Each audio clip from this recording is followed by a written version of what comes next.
Bon, on se fait souvent poser la question sur le temps d'une bière, à quelle époque de l'histoire où est-ce que les gens ont bu le plus d'alcool? Donc, je vous ai préparé un petit palmarès du top 3 pour souligner les moments où est-ce qu'on a le plus bu de l'alcool. Et vous allez probablement être surpris. En position numéro 3, on a l'Italie, ou plutôt une petite cité-État italienne au 16e siècle qui a battu le record de la consommation par tête de pipe pour une cité-État d'à peu près 650 litres de bière par année, par personne. Là, on présume que c'est des gens qui ont plus que 15 ans. Petit bémol là-dessus, oui, ça paraît beaucoup. Par contre, on ne connaît pas le pourcentage d'alcool. La raison pour laquelle on a ces chiffres, c'est parce que ce sont des marchands et qui ont donné des informations à des fins de taxation aux prélats de leur ville et c'est pour des raisons de taxation qu'on a cette information-là, mais c'est basé vraiment sur le nombre de bouteilles et pas sur l'alcool par volume. En position numéro 2 maintenant, on a 1830 aux États-Unis, une consommation individuelle de 7 litres d'alcool pur par personne. Encore une fois, c'est au-delà de 15 ans. C'est une époque extrêmement spéciale. C'est l'Amérique au capitalisme sauvage, c'est la conquête de l'Ouest. Et puis aussi, c'est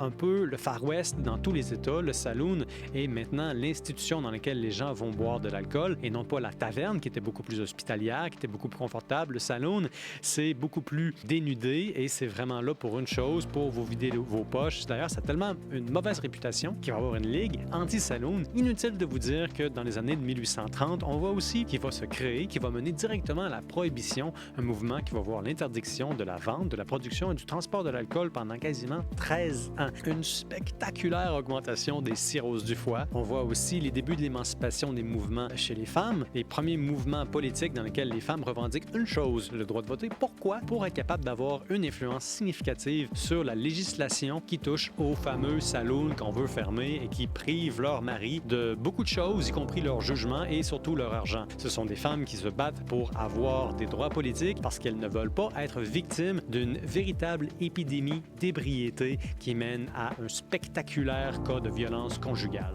Ça, c'est la position numéro 2. Position numéro 1, vous l'aurez jamais deviné, à moins que vous ayez écouté d'autres épisodes du Temps d'une bière, c'est la folie du gin à Londres, en plein milieu du 18e siècle. C'est une drôle de période de crise sociale, d'explosion démographique. Londres qui est en train de devenir la ville la plus peuplée d'Europe au début de la révolution industrielle. Qu'est-ce qui se passe? C'est très simple. On a interdit les spiritueux qui viennent de la France parce qu'on est en guerre avec la France et la céréale coûte peu cher. Alors qu'est-ce qu'on fait? On autorise pour la première fois la vente commerciale de spiritueux parce qu'avant c'était un monopole. Et tout d'un coup, ça devient tellement abordable que ça va même battre la bière.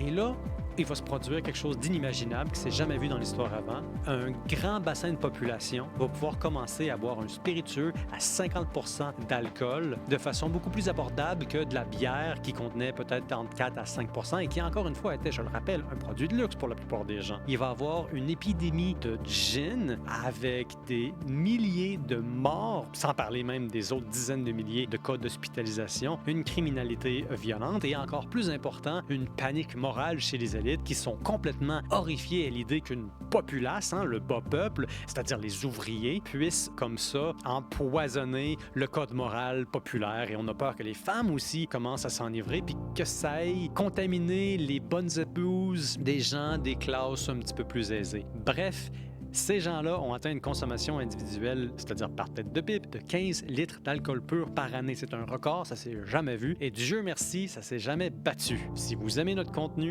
abonnez-vous au Temps d'une bière pour d'autres belles anecdotes, mais aussi pour un regard un peu différent sur notre histoire à travers ce qu'on consomme, à travers ce qu'on mange, à travers ce qu'on boit. Le Temps d'une bière, c'est aussi pour vous.